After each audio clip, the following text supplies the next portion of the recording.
खेसारी लाल यादव शिल्पी राज जी के आवाज में अहिर के दिमाग जो ना एल्बम के नाम रखल गए फाइनली वो गाना आ चुकल बा। बस तू लोग हमारे वीडियो के साथ बना रहा। कहाँ पे तू लोग वीडियो देखे के और सुनने के मिली तो साथ साथ हम तू लोग बता देते हैं कि तू लोग अगर चैनल पर नया हो तो सब्सक्राइब कर लिया, अगर फेसबुक हो तो फॉलो जरूर कर लिया। तो चलो बताओ तो खेसारी लाल यादव शिल्पी राज जी के आवाज में अहिर के दिमाग पोस्टर के तू लोग देख सकता रहा। बेहतरीन पोस्टर बनाओ गया बा। और जैसे कि हम बात कर लेता नहीं, खेसारी भैया के गाना बहुत ही लाजवाब बाबा, बहुत ही लाजवाब, बेस्ट बादम। जैसे हम सवेरे गाना को सुननी है, 7 मिनट होते रहे मात्र गाना कहला, हम गाना को सुननी है एकदम बेसब्री से इंतजार करते रहे भैया गाना कब अपलोड हो। जैसे अपलोड भेला हम सुननी गाना तो सुनी चला भैया अपन फैमिली अपना सब्सक्राइबर कहीं बता दें भैया गाना आ चुकल बा। तो ज़्यादा देरी मत करो तू लोग खेसारी फैन, वीडियो के दबा के शेयर करो सबके साथ ताकि उन लोग के पता चले खेसारी भैया गाना आ गए तो जाके वीडियो के देखे तो व्यूज बढ़ी, लाइक बढ़ी, कमेंट बढ़ी। तो प्लीज़ तू लोग जरूर एकदम शेयर करी। हाँ तो बता दो चाहता नहीं गाना के म्यूजिक दिले बन कान्हा सिंह और जो गाना के लिखले बड़ा उनका नाम है कृष्णा बेदर्दी। बहुत ही बेहतरीन गाना लिखल बन, बहुत ही अच्छा गाना लिखल बन। खेसारी भैया आज बता दिलन कि भैया अहिर के दिमाग जब घसकेला ना तो का से का कर सकेला। तो वीडियो के माध्यम से सब चीज के अब सब कोई के मतलब कि सतर्क रहे खातिर दिमाग दे दिले मन भैया ज्यादा अहिर साथे लगी मत, या तो बहुत ही महंगा पड़ सकेला।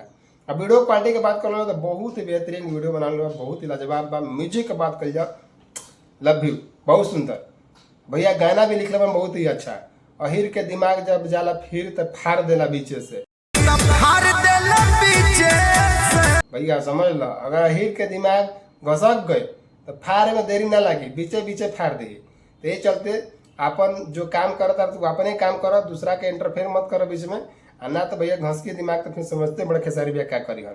तो तू लोग बता दो चाहता नहीं कि गाना 6 बजे अपलोड भैल, 7 बजे का टाइम देवल गिर है तो 6 बजे ओकर टाइम दूसरा का देवल गए तो 6 बजे गाना अपलोड कर देवल गिर यूट्यूब चैनल पर। तो हमारा गाना तो बहुत ही सुंदर लागल। तू लोग कैसा लगा था कमेंट बॉक्स में अपना राय जरूर दे दिया। कमेंट बॉक्स पूरा का पूरा खाली बा, तू लोग इंतजार करता कमेंट बॉक्स कब भैया लोग कमेंट करी हन। और खेसारी भैया का गाना ये लाजवाब ना होखे भैया, trending star Khesari Lal Yadav TRP king, समझ लीजिए हिट मशीन इनकरे के कहल जाला भैया। बहुत ही लाजवाब गाना लेके आवेदन अब, बहुत ही सुंदर गाना ही बा। तब जरूर तू लोग बार सुनिए, जा डिस्क्रिप्शन में लिंक दे दिले बानी, जाके गाना का सुन सकते रह। भरपूर प्यार और आशीर्वाद अपन जितना भी चाहिए खेसारी भैया पर लुटा सकते रह, लेकिन जितना खेसारी भैया पर लुटेबा ना उतना यो चैनलों पर तू लोग लुटा दियो। कैसे भैया तू लोग खाते इतना मेहनत करेला हम गाना लेके आवत रहिला, तो जरूर तू लोग इतना करवा। हमारा आशा ना पूरा का पूरा विश्वास बा अपन फैमिली, अपन सब्सक्राइबर पर, अपना फॉलोअर्स पर पूरा विश्वास बा हमरा।